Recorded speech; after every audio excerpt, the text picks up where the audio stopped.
tiny alien girl thought the human would devour. But what happened next shocked everyone. A dense forest of Sylvia pulsed with quiet life, bathed in the violet hue of its twin suns. Bioluminescent vines shimmered like living constellations, draping from crystalline trees that reached up like frozen lightning bolts. The air was fragrant with the sweet, electric scent of ionized pollen. Every breath tasted alien-charged and humming.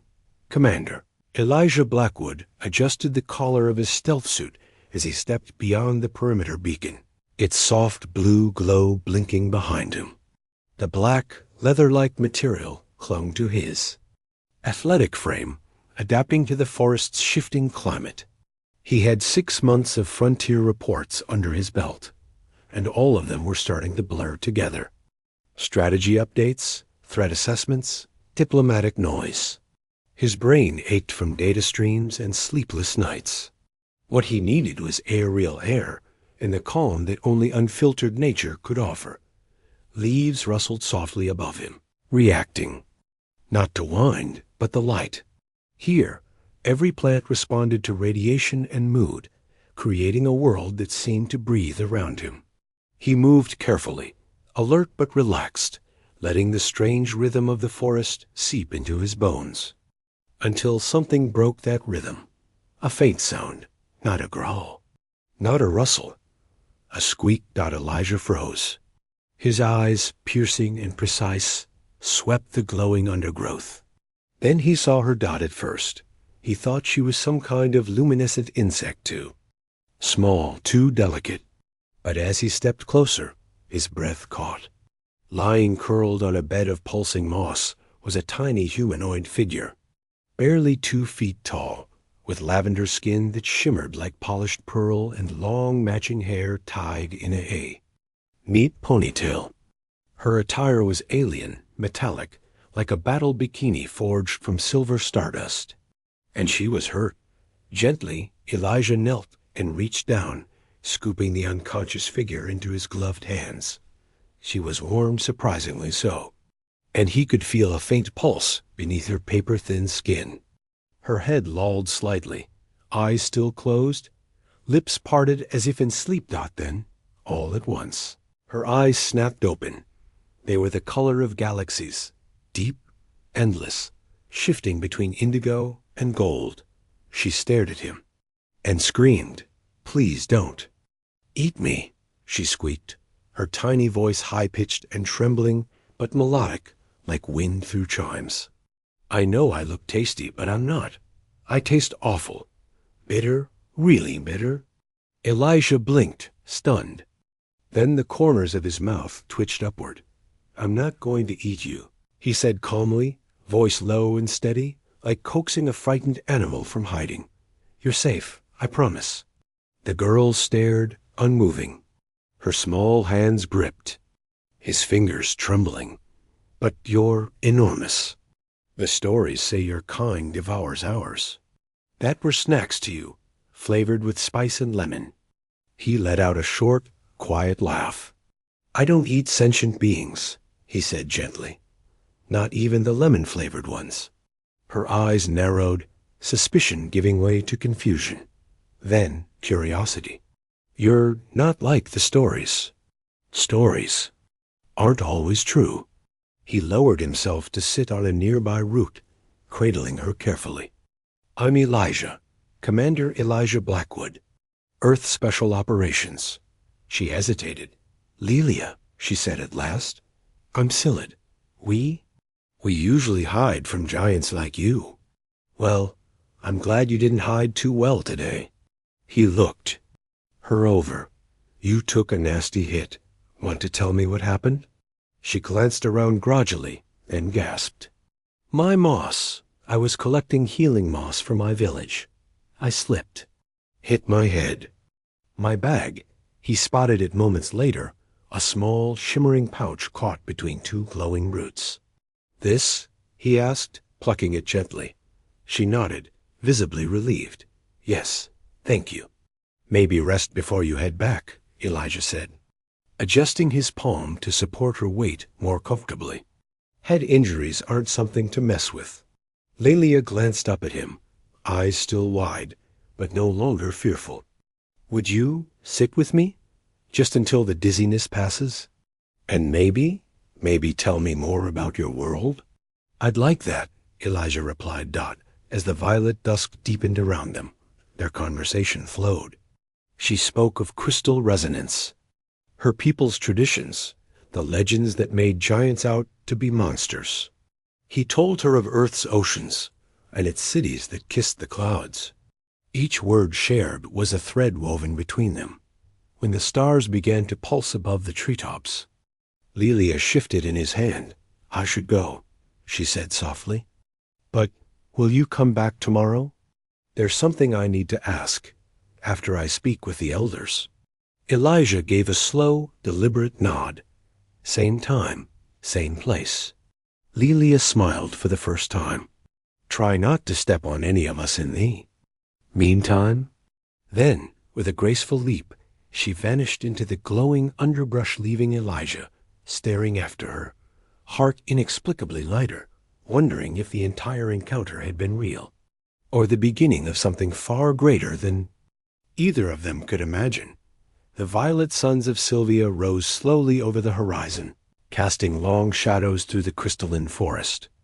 The world glistened with dew that shimmered like powdered stars, and the bioluminescent leaves responded to the dawn by dimming slightly, just enough for the mossy paths to come alive with soft movement. Elijah Blackwood stood at the edge of the perimeter once again, his breath misting lightly in the cool morning air, though his internal systems kept his temperature stable. Still, the anticipation in his chest was something no environmental regulator could suppress. He checked his reflection in the mirrored surface of his datapad one last time. Ridiculous, he thought. He was a decorated special operations commander, not some love-struck rookie prepping for a prom. And yet, there he was, adjusting the collar of his suit, brushing dust from the edges of his shoulders, trying to make sure he didn't look like a man who had spent 6 months crawling through data streams and battlefield reports, going for another recon stroll, sir. Lieutenant Richards's voice crackled over the comm channel with a knowing smirk embedded in every syllable. Environmental reconnaissance. Lieutenant, Elijah replied, straight-faced. Sylvia's flora can be unpredictable. I'm sure it can, came the chuckle, followed by static as the line cut. Elijah stepped into the woods without replying, the crystal growths humming faintly as he passed. The deeper he went, the more vibrant everything became, colors blooming brighter, pulses of energy radiating just under the surface. And there, as if summoned by thought, a familiar voice floated down from above. You came back. He looked up. Perched atop a low-hanging crystal outcrop, Lelia sat with her legs crossed and a glint in her galaxy-filled eyes. Her skin caught the morning light in soft lavender tones, and her silver attire shimmered with fractal patterns that hadn't been there yesterday. I gave my word, didn't I? Elijah said, extending his hand upward, with more grace than gravity. Should have allowed, Lelia leapt down onto his palm, landing lightly before settling comfortably against his fingers. She moved differently, now less guarded, more confident. And her eyes didn't just study him. They lingered. I spent half the night convincing our elders you weren't going to eat the village, she said, voice teasing. Were you successful? Eventually. I may have left out how attractive I find you. Elijah blinked. That was not standard diplomatic dialogue. His ears warmed under the collar of his suit. Lelia tilted her head, watching his reaction. Among the Psyllid, we believe in being direct about such things. Life is short, especially when you're tiny. He gave a breath of laughter. Well, I'll try to keep up. But the moment shifted as her expression darkened slightly. I didn't just ask you back to flirt, you know. She stood up in his hand, drawing herself as tall as her small frame would allow. Our village is under threat. The levity in Elijah's posture disappeared. Threat? From what? We call them shard claws, crystal beasts. They feed on the energy our gardens used to heal. They used to stay away. But lately, something's changed. They've started attacking. 3 days ago, they took a child. Elijah's jaw tightened. His voice was low, steady. I'm sorry. She nodded. Our warriors are skilled, but we're too small to fight them. And you? She looked up at him, eyes filled with a desperate hope. You're not small. You're fast, strong, and kind. Will you help us? There wasn't even a pause. Yes, Lelia blinked, startled.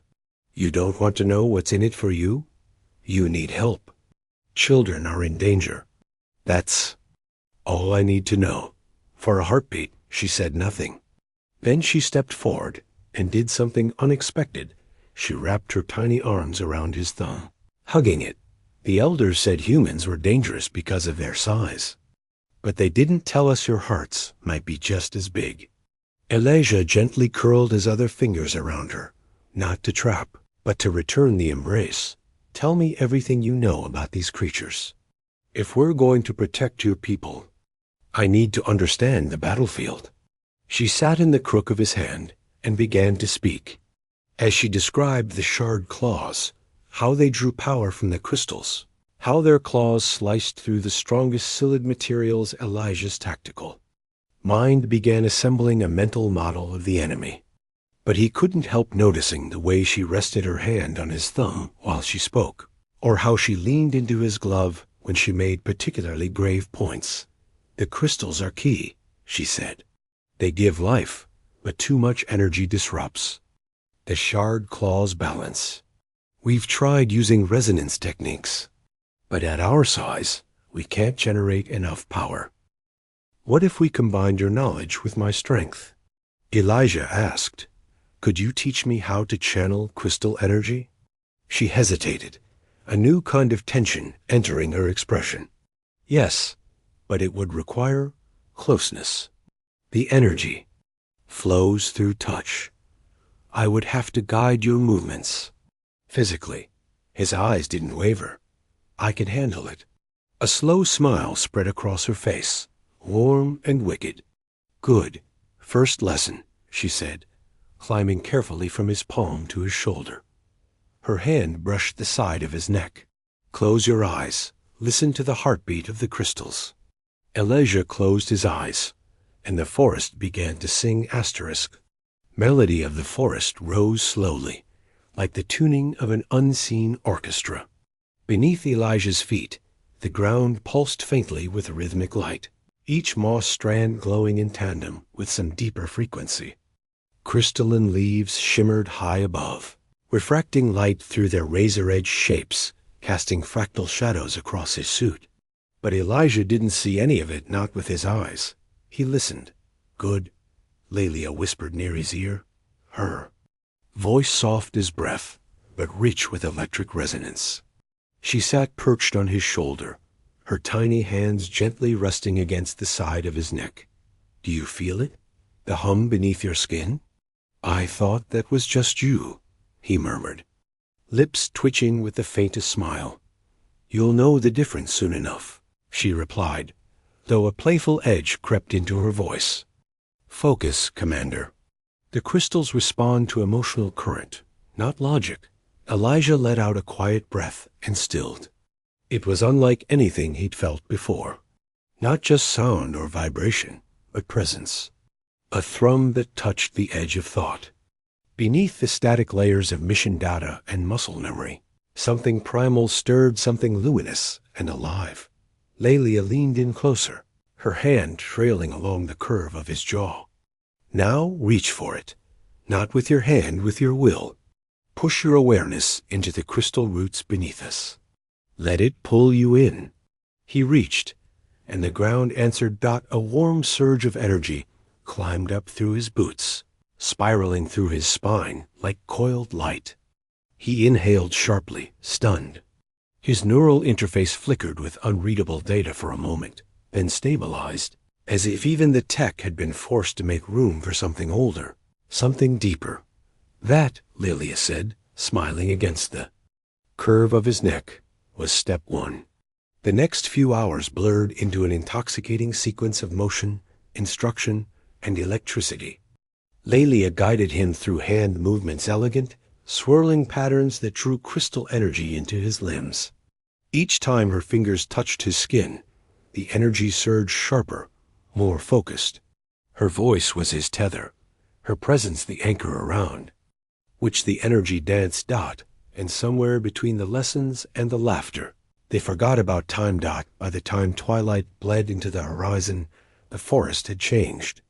Every bloom, every vine, every shard of crystal seemed to lean toward them, pulsing with soft color, as if watching or listening. They stood in a circular glade now, a natural ring of crystal spires rising around them. Elijah raised his palms, slowly, mimicking a pattern Lelia had traced for him earlier. With a final breath, he released the energy they'd collected.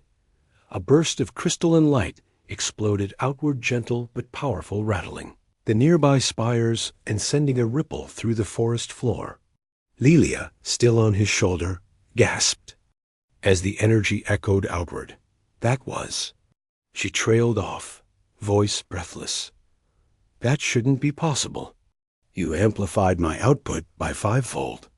Elijah lowered his hands, surprised by the sudden rush of fatigue, but energized in a way he couldn't explain.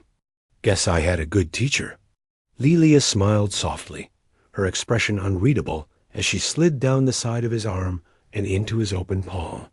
She sat there cross-legged, gazing up at him with those shimmering, galaxy-filled eyes. There's something I haven't told you, she said finally, something the elders forbid us from sharing. Elijah raised an eyebrow. Sound serious. It is. She looked around, scanning the darkening forest. There's a place, a sacred one, hidden deep in the crystal forest. We call it the Chamber of First Light. It's where all resonance originates, from the oldest crystals, the purest energy. No outsider has ever entered. But you want me to. I need you to. Her voice trembled slightly. Because what we just did, that level of connection, shouldn't be possible. Unless, she stopped herself. Unless what? Her voice dropped to a whisper. Unless our resonance is compatible, bonded. Elijah, that's only ever happened between two Silid before, and even then rarely. He stared at her for a long moment, his breath slow, steady. You think something's changed between us? I know something has. A chill swept through the glade, not cold but charged. The crystals around them dimmed for a heartbeat. Then they screamed, not Elijah, not Lilia, the forest. A high-pitched, jagged resonance tore through the trees like an alarm. Elijah's HUD flared red. Hostiles, he said, instinct flaring. 3 signatures, moving fast. Lelia scrambled back onto his shoulder. Shard claws. They're drawn to resonance spikes. We overcharge the field. They're coming straight. For us. Then let's give them something to remember, Elijah growled. Bracing as the spiked silhouette of the first creature broke the tree line. It was massive, crystal-plated, its glowing claws flickering with energy. 2 more followed behind, their bodies refracting the forest light into deadly prisms. Remember what I taught you? Lilia breathed, her voice trembling with both fear and trust. Let the crystals guide your hands. I'll boost your output, just don't let go. Elijah glanced up at her, one brief moment of stillness in the chaos. I'm not going anywhere. And as the beasts lunged forward, claws gleaming, the forest exploded with light once more, this time not from fear, but from a connection neither of them could yet explain. A connection that just might change everything. Asterisk crystals. Shattered underfoot as Elijah launched himself into a low slide beneath the first shard claw, its jagged limbs slashing at the air where his head had been a second before. Lelia clung to his shoulder with practiced balance, her hands raised, channeling pulses of luminous energy It rippled from his body like spectral armor. The beasts were larger than any they described, each the size of a military hoverbike, with angular limbs and hide made of refracted violet crystal, refracting forest light into blinding flashes. The lead creature roared, a screeching note that sent a tremor through the forest's roots. "Left flank!" Lelia shouted, her voice now seamlessly feeding through his comlink. Elijah spun, bringing up his hands in the pattern she had taught him, and focused feeling, not thinking. A surge of crystal energy funneled from the ground, through his spine, into his outstretched palms. The air shimmered. A directed blast of light exploded from his hands and slammed into the second shard. Claw, lifting it clean off the ground and hurling it into a tree trunk. The crystal beast shattered into jagged fragments. He gasped, falling to one knee. The energy cost was too steep. "You're burning too hot," Lelia warned, gripping the side of his neck. "You need balance, not brute force." "They're not exactly giving me breathing room," Elijah gritted, rolling aside as the third creature pounced. Its claws gouged a deep wound into the earth where he'd been a moment before. Lelia adjusted her stance, anchoring herself with one hand behind his collar and the other stretched toward the crystals.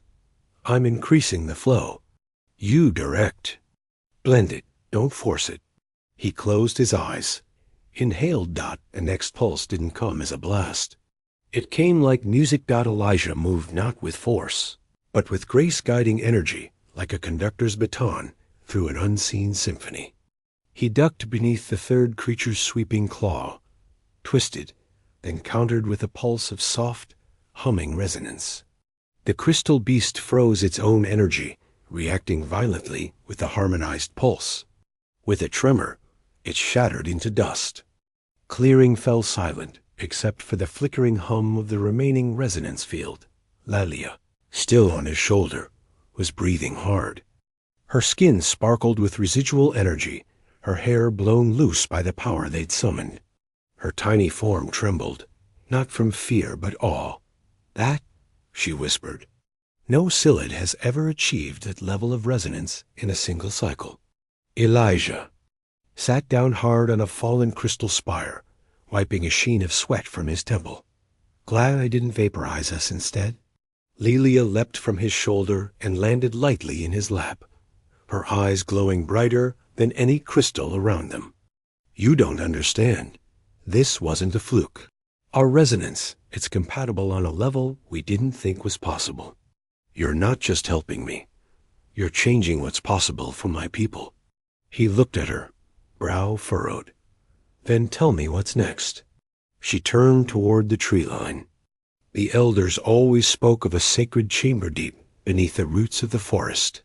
The chamber of first light. Only the bonded may enter it. But I've never known anyone who could truly bond outside our kind. Elijah tilted his head. "What happens there? No one knows. The legends say it reveals the truth of the connection, and either strengthens it forever or burns it out." He stood, brushing the shards of a broken shard claw from his boot. "Then let's test it." Her gaze snapped to him. "You don't have to do this." "Yes, I do," he said, voice quiet and sure. "Because I felt it too, Lelia.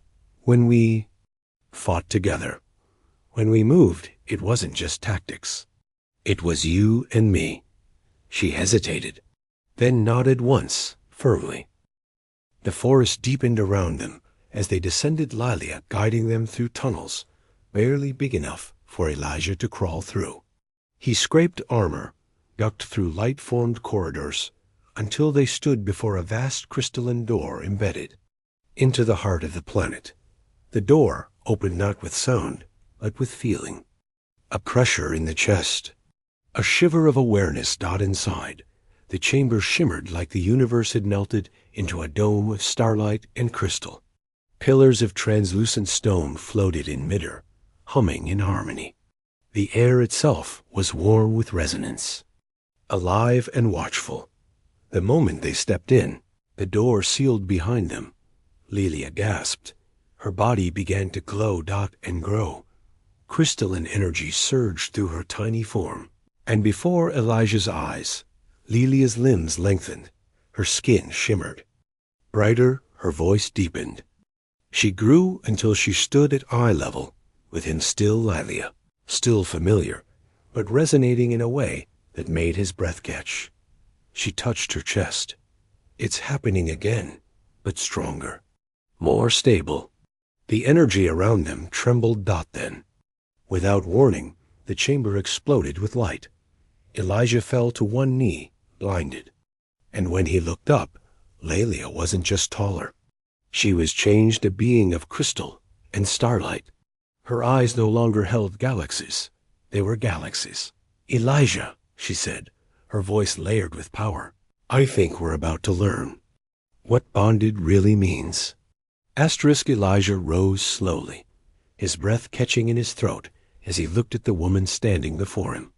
Lelia, no longer the miniature girl who once clung to his thumb, now glowed with radiant light, her lavender skin saturated with living crystal energy. She stood nearly eye level, her features still unmistakably hers. Those galaxy-filled eyes, the curve of her smile, the shimmer of humor and warmth in her voice. But everything about her felt amplified, as if the chamber had pulled her spirit outward and given it room to breathe. He took a hesitant step forward. "Lalia, is that really you?" She smiled, soft and knowing. "It's me, Elijah. Just more." The chamber didn't just enhance my body. It stabilized the resonance between us. This transformation, it's because of us. He exhaled, the pulse of the room synchronizing with the thrum in his chest. "You're stunning," he said without thinking, the words spilling past every protocol, every barrier. She reached for his hand, hers now equal in size, and when their fingers touched, crystal light flared between them.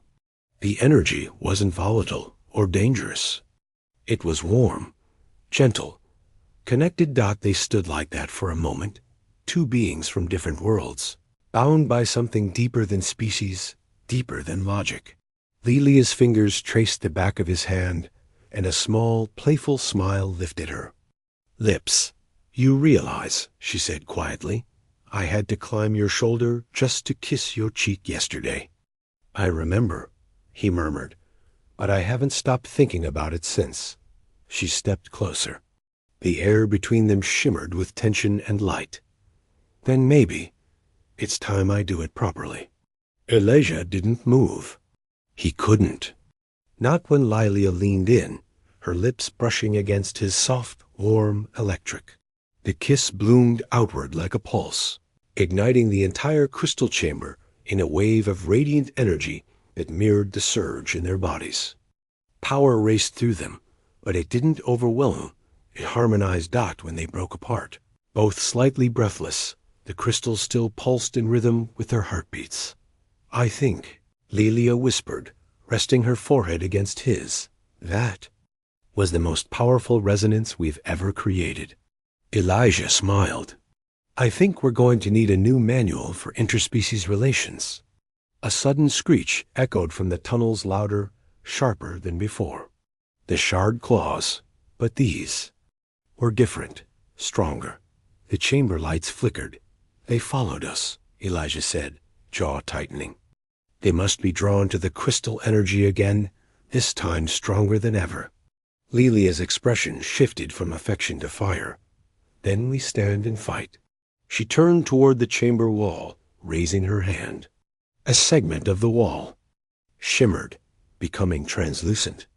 Outside, through the crystal window, they could see the advancing beasts larger than before, pulsing with red energy, absorbing ambient resonance as they came. "They're feeding off imbalance," Lelia realized. "They're reacting to instability between species, but we've balanced. We've become whole. Then maybe our connection is the one thing they can't consume," Elijah said, his hands glowing with raw energy. "Let's test that theory." They stepped out of the chamber side by side, the ground beneath them pulsing with light. The battle that followed was like none either of them had faced before. The shard claws swarmed, screeching, hungry, tearing through trees with crystalline claws, but Elijah and Lilia moved as one. He anticipated her steps. She amplified his strikes. When he swung his fist, her energy rode along the arc.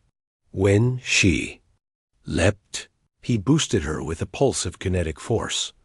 They weren't just partners now. They were linked. But as the fight wore on, cracks appeared. Lilia stumbled, the glow around her flickering. Elijah caught her, even as his vision blurred. "Transformation," she gasped. "It's unstable outside the chamber." Elijah tightened his grip around her waist. "Then we end this." "Now?" He reached for her hand, and this time she took it willingly, completely. Their fingers intertwined, and the world changed. A shockwave of light erupted from their joined hands. Pure, harmonic resonance, clear, flawless, unlike anything the forest had ever known.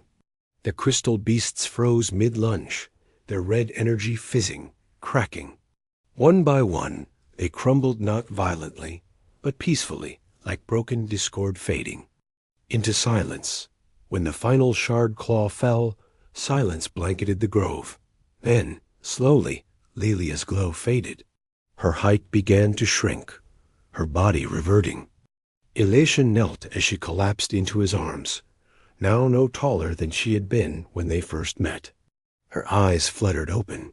"Well," she said weakly, "that was a bit traumatic." Elijah laughed, burying his face against her hair. "You came back to me. I always will." He cradled her in both hands and pressed a soft kiss to her forehead. "We'll figure this out, the resonance, the transformation. Whatever it takes, we're not done." "No," she agreed, smiling up at him. "We're just getting started." The path back to the Silid village shimmered with new light. Crystals that once pulsed with isolation now glowed with harmony. And waiting at the entrance stood the Council of Elders, eyes wide, already sensing the transformation that had taken root. But Elijah and Lilia didn't stop. They walked straight into the light together. The crystal spires of the Silid village shimmered under the twin suns of Sylvia, casting spiraling light patterns across the canopy bridges and suspended dwellings. Though Elijah had only visited once before, and only from the outside, he immediately sensed something was different. The crystals no longer pulsed in cautious isolation. They thrummed now, gently but clearly, with a resonance that felt welcoming, harmonized. As he stepped into the central clearing, carrying the tiny form of Lilia cupped in his palms, the village went still. Tiny faces peeked from behind glowing archways. Children stared wide-eyed. Warriors stood at the ready, but not in aggression. In all. Then came the council. 5 elders emerged from the central chamber, their robes threaded with fine crystal filaments, each one walking with the careful grace of wisdom earned by time and resonance. They moved toward Elijah with expressions that hovered somewhere between reverence and disbelief. He bowed instinctively, lowering to one knee, Lilia resting gently in his open palm like a sacred offering. "Elders," he began, voice firm but respectful, "we've returned. The chamber responded to us." The shard claws were repelled. The resonance held. The eldest of the 5, a Silid woman with eyes the color of old starlight, stepped forward. "We felt it," she whispered. "A pulse not known in generations. You brought balance to chaos." "And more." Lilia stirred in his palm, pushing herself upright. She was weary, clearly drained, but glowing still in a way no light could mimic. "We completed the resonance circuit," she said, her voice tired but proud. "I changed, grew, fought beside him. We fused our energy. We defeated 3 shard claws." The elders exchanged glances, quiet, murmuring through their bond. Another elder, his robe faintly flickering, spoke next. "And the transformation? Did it hold?" "Only within the chamber," Elijah answered. Once outside, it began to fade. But the potential, it's there. Real. Alive. Then there is hope, the third elder whispered, stepping forward, with something cradled in her hands. And it is time for the trial of twin flames. Elijah looked down at Lelia, who tilted her head with equal parts surprise and knowing mischief. I was hoping we'd get to that, she murmured, then looked back up at him. Assuming you're not afraid of some soul merging under extreme duress? He gave her the faintest smile. I fought crystalline monsters for you. I think I can handle a little emotional vulnerability. The elder handed them a shimmering pendant, an irregular crystal strung on a woven thread of energy. This, she said, will guide you to the trial chamber. Within it, you will face 3 challenges: trust, harmony, unity. Only by succeeding in all 3 will your bond become permanent. Fail, and the resonance between you will be broken, perhaps forever. No hesitation. The pendant flared to life, casting a narrow beam of light down a previously unseen path. The elders stood aside, silent and solemn, as Elijah followed the beam, Lelia resting in the crook of his shoulder. The trial chamber was hidden beneath. The village beneath everything, in a place the crystals themselves seemed to guard with silence and stillness.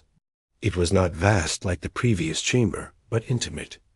A dome with mirrored crystal walls and a floating platform in the center, glowing with soft anticipation. Elijah stepped onto the platform. The air thickened. Lelia climbed from his shoulder and took his hand, and the chamber responded. Light erupted around them. Not painful, not bright, just full dot without warning. Elijah was no longer in his body. He was in her mind. Her thoughts swirled around him, colorful, vivid, wild. Curiosity, hope, mischief, fear of not being enough. The first trial trust had begun. He didn't panic. He opened himself, let her in, and suddenly Lelia was within his memories. Gray skies above earth, the weight of duty, the loneliness of command, the exhaustion of always being the one who had to be right. But she didn't judge. She embraced it. They moved as one through the maze of each other's truths, each door opening with a confession, each corridor paved with memory. They didn't speak aloud. They didn't have to. Trust was earned through vulnerability. And they passed. The chamber shifted again, growing wide, crystalline constructs rising from the floor. Mirror-like warriors forged of energy and memory. Harmony had begun. They fought in perfect synchrony. Where Elijah's fist struck, Lelia's energy followed. When she weaved a trap, he directed enemies into it without words. They were song and counterpoint, strength and resonance. Not perfect, but enough. The constructs fell. The platform dimmed. Then came the final trial, unity. The chamber pulsed, stress building, resonance fields compressing tighter and tighter. Elijah could feel Lelia slipping, fading from him as the pressure fractured the bond. I'm not strong enough, she gasped. Not like this. You are, he said. You're more than enough. She looked up, eyes pleading. Then help me believe it. He kissed her right there, within the storm, within the surge, and meant it. Every thought, every breath, every longing he'd buried behind protocol and armor poured into that connection. I love you, he whispered into her mind, raw, unshielded, and the chamber exploded in color.